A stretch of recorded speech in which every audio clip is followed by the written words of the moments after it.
Good morning all of you. सुप्रभात। कैसे हैं आप लोग? तो चलिए, आप सभी का गोकुल दास ऑनलाइन क्लास में स्वागत है। और आपको पता है हमारे दिन की शुरुआत कैसे करते हैं हम लोग? ईश्वर का स्मरण करके, ईश्वर का वंदन करके, ईश्वर को धन्यवाद देके। तो सभी अपने हाथ जोड़ें, आंखें बंद करें और मैम के साथ दोहराएंगे। गुरुर्ब्रह्मा गुरुर्विष्णु गुरुर्देवो महेश्वराय गुरुर्साक्षात् परब्रह्म तस्मै श्री गुरुवे नमः। बच्चों, अब आपका PT4 आने वाला है। सिलेबस मैंने आपके ग्रुप पे सेंड कर दिया है। आप अपनी तैयारी अपने मन से करेंगे, खुद से करेंगे, क्योंकि एक एक ही चैप्टर आने वाला है। एक ग्रामर में आने वाला है और एक पाठ्य पुस्तक से आने वाला है। तो सब उसकी तैयारी अच्छे से करें। आज हम पढ़ने जा रहे हैं मदर टेरेसा, जो कि हम पढ़ चुके हैं, लेकिन एक बार से आज उसका पाठ पढ़ेंगे। सभी अपनी पुस्तक मयूरपंख खोलेंगे।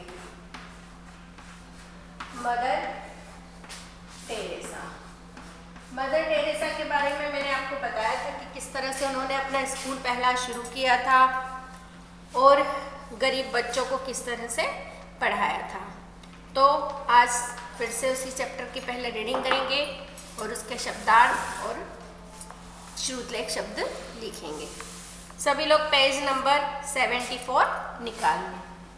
Page number 74।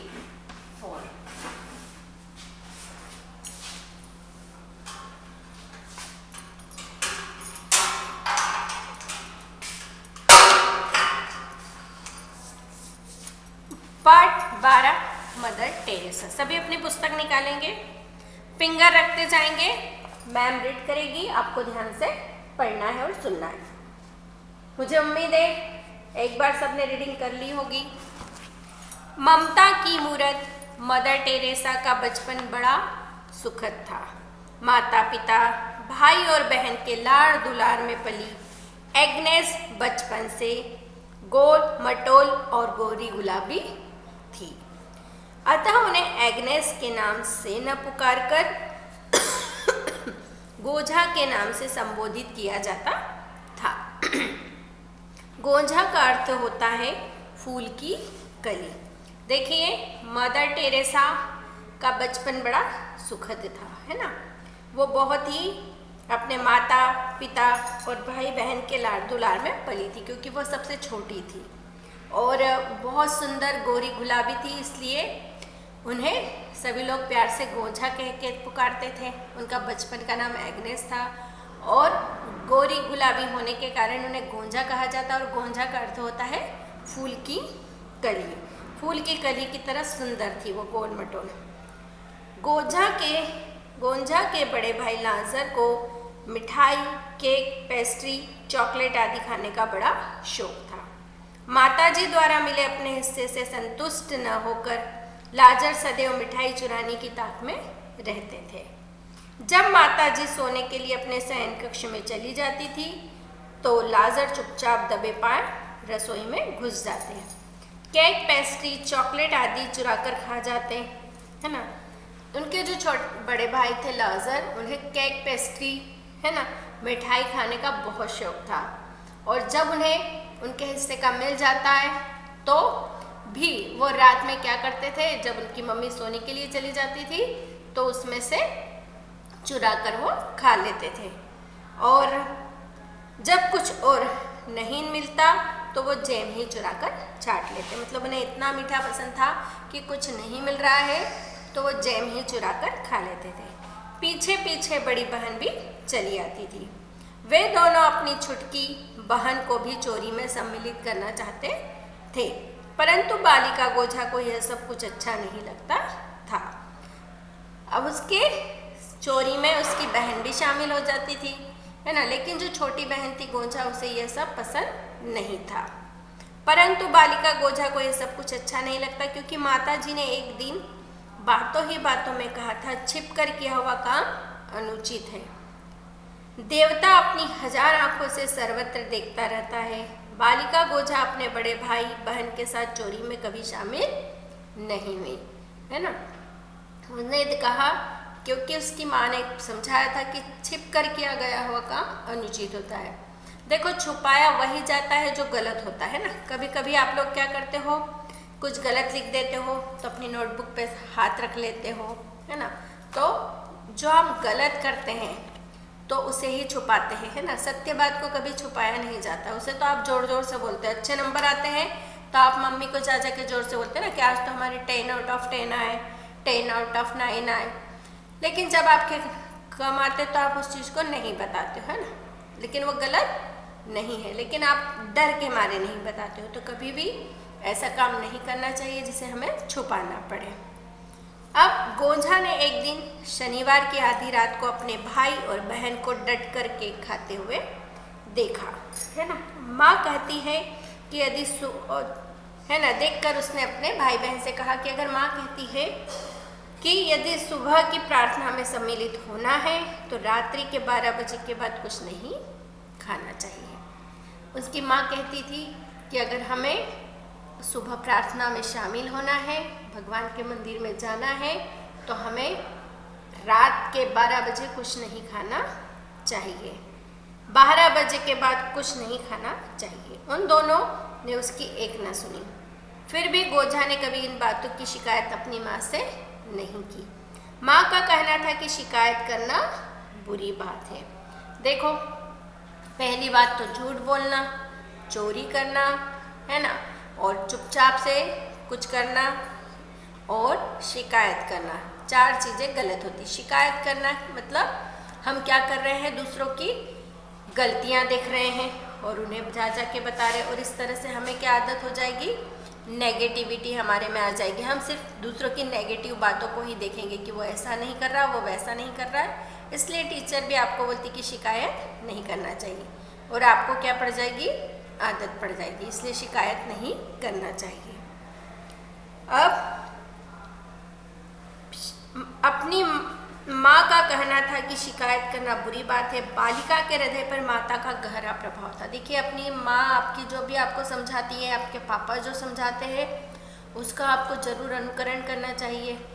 माता पिता की बातों को सुनना चाहिए, वो आपकी हमेशा भले के लिए बोलते हैं।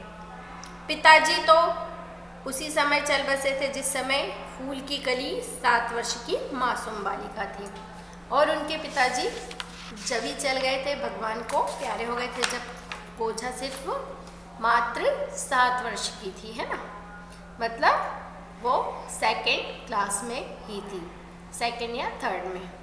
एक दिन पड़ोस के शरारती लड़के के साथ अपने तीनों बच्चों को खेलते देख माँ को बड़ी चिंता हुई। उन्होंने उपाय सोचा, वे बाजार से सेब की एक टोकरी खरीद लाई, साथ में सड़क पर पड़ा एक सेब भी उठाकर ले आई। उसी रात माँ तीनों बच्चों को लेकर बैठ गई। उन्होंने छुटकी गोंझा से कहा, ताजे सेबों के बीचों बीच इस सड़े हुए सेब को रख दो। टोकरी को ढककर एक और रख दिया गया। कुछ दिन बाद माँ ने सेब की टोकरी मंगाई। तीनों बच्चों के सामने टोकरी का ढक्कन हटाया गया। टोकरी के सारे से सड़ चुके थे। देखो, एक बार क्या हुआ, माँ ने उन्हें कुछ शरारती बच्चों के साथ खेलते देखा। अब माँ को बहुत चिंता हो गई कि बच्चे शरारती बच्चों के साथ खेल रहे हैं, बिगड़ नहीं जाए। तो उन्हें समझाने के लिए माँ ने उन्हें डांटा नहीं, जबकि एक अच्छा उदाहरण उनके सामने प्रस्तुत किया।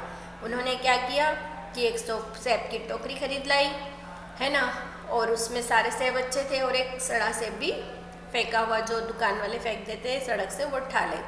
और उन्होंने क्या किया, अच्छे सेब के बीच एक सड़ा सेब रख दिया, और उस बच्चों के सामने यह किया उन्होंने, है ना, टोकरी को ढक दिया गया।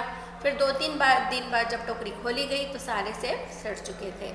तो फिर माँ ने क्या समझाया, माँ ने समझाया, मेरे प्यारे बच्चों, एक गंदा सेब सारे सेबों को सड़ा देता है, इसी प्रकार गंदी आदतों वाला एक बच्चा सबकी आदतें गंदी कर देता है ना।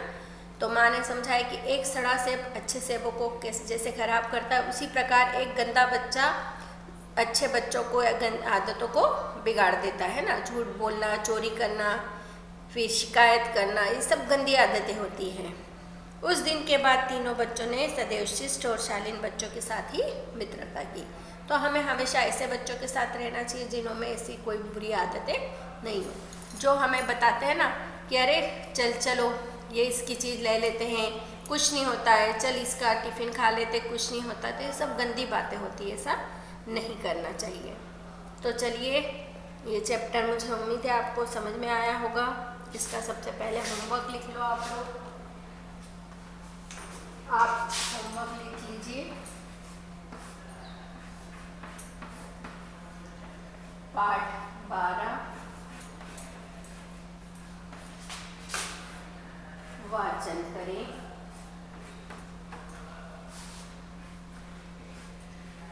एवं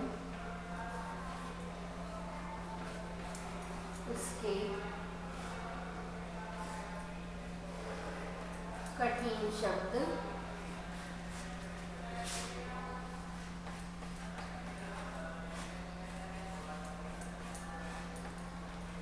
छांटकर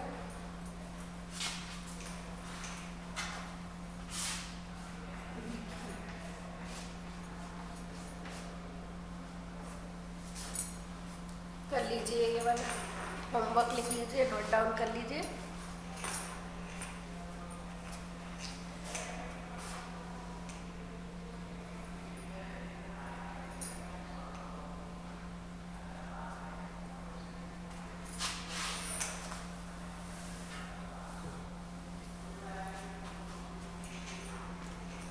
होमवर्क नोट डाउन करें। इसके बाद हम लिखेंगे इसके शब्दार्थ। क्लास वर्क कॉपी निकालेंगे आप लोग।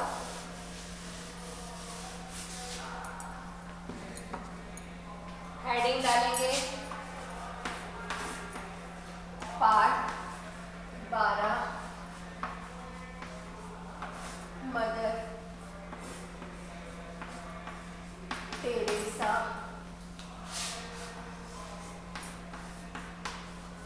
शब्दार्थ। सभी अपनी क्लास वर्क कॉपी में बढ़िया पेज फोल्ड करके लाइन ड्रॉ करेंगे, जैसा मैंने हर बार आपको सिखाया है। संबोधित पहला शब्दार्थ है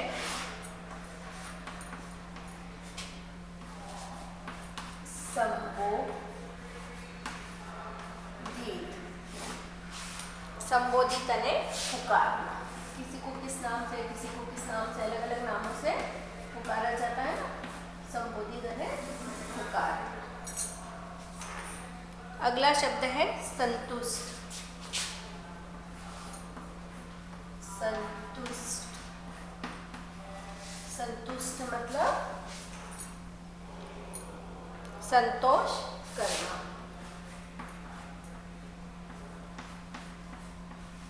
संतोष करना। इसके बाद है शयन, शयन कक्ष।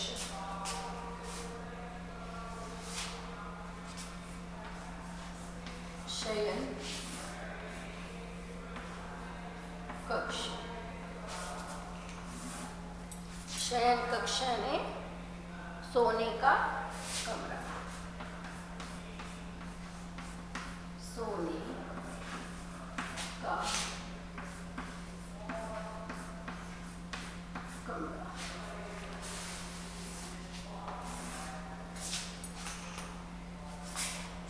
सम्मिलित, शामिल।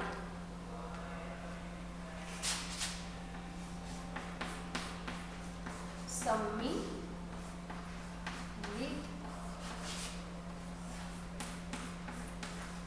शामिल। आपकी अभी नोटबुक स्कूल में है, कोई बात नहीं, थोड़ा सा ही है, इसे अपनी कोई सी भी कॉपी में नोट कर लें। फिर जब नोटबुक आ जाएगी तो आप उसमें लिख सकते हैं। अनुचित, गलत।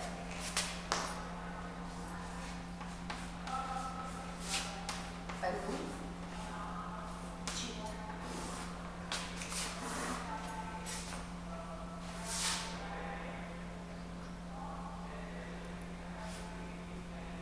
सर्वत्र ने अनुचित मतलब गलत।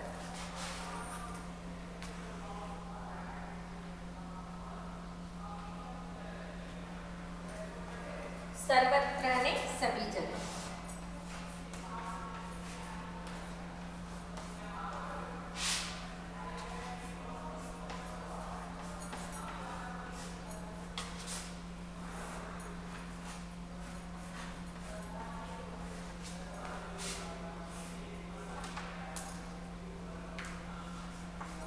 रात्रि मतलब रात। और सिर्फ 2 बचे हैं, इधर लिख देती हूँ मैं। होमवर्क जरूर लिखें, होमवर्क जरूर करना है आपको।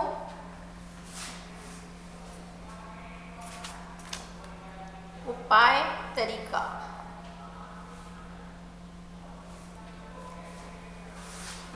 उपाय,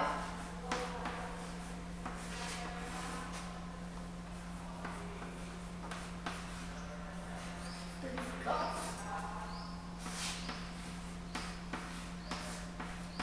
सिस्टर है सभ्य। लिख लीजिए आप लोग ये। इसके बाद शुरुआत करेंगे हम लोग। अच्छी राइटिंग में लिखें, बोल बोल के लिखना है।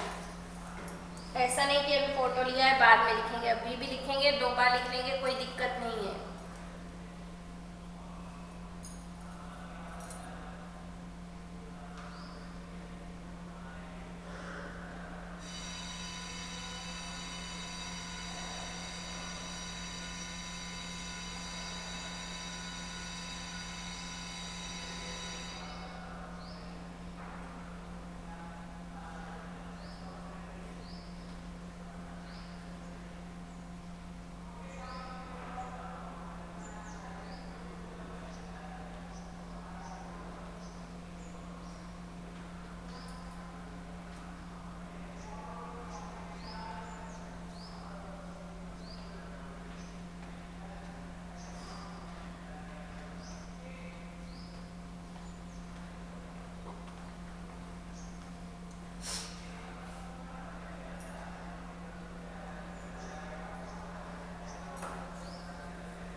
लिखेंगे, अभी आप ये लोग कर लें।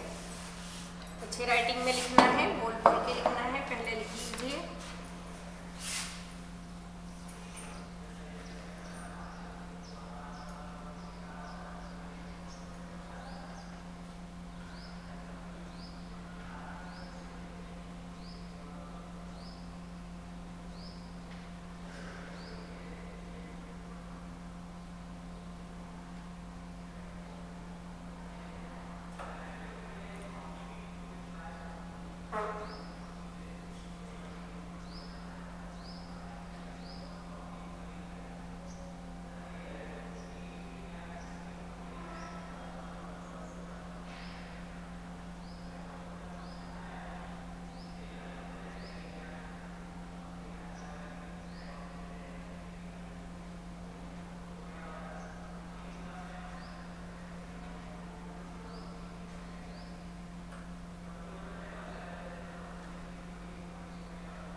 चलिए अब हम इसके श्रुतलेख लिखेंगे। इसी के नीचे लिख देती हूँ।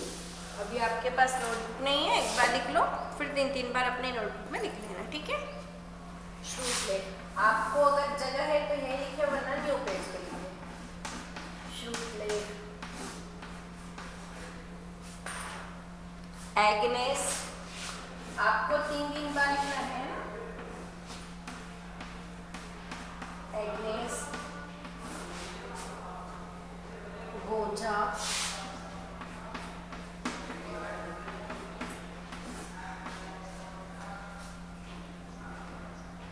पेस्ट्री,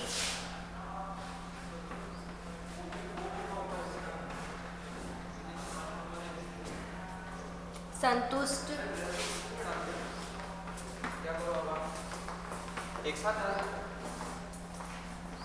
सर्वत्र और शिष्ट।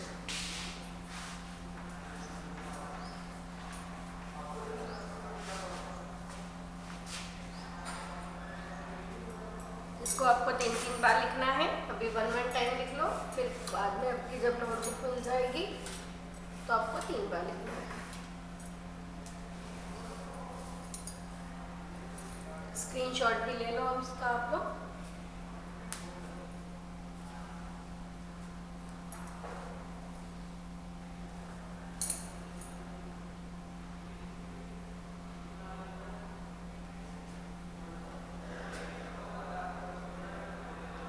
अच्छी राइटिंग लिखेंगे सभी, बोल बोल के लिखो।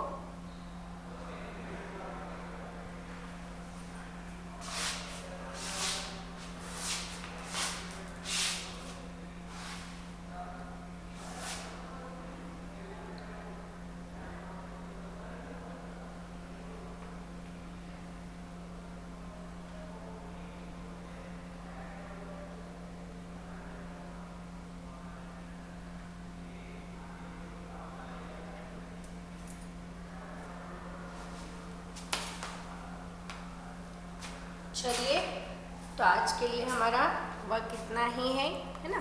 पीटी के लिए अच्छे से प्रिपरेशन करें। अगला वीडियो हो सकता है मैं आपको रिवीजन वाला ही भेज दूंगी, है ना। तो अच्छे से तैयारी करें। सभी को best of luck, good luck. सभी घर में रहें, सुरक्षित रहें, अच्छे से पढ़ाई करें। Bye bye.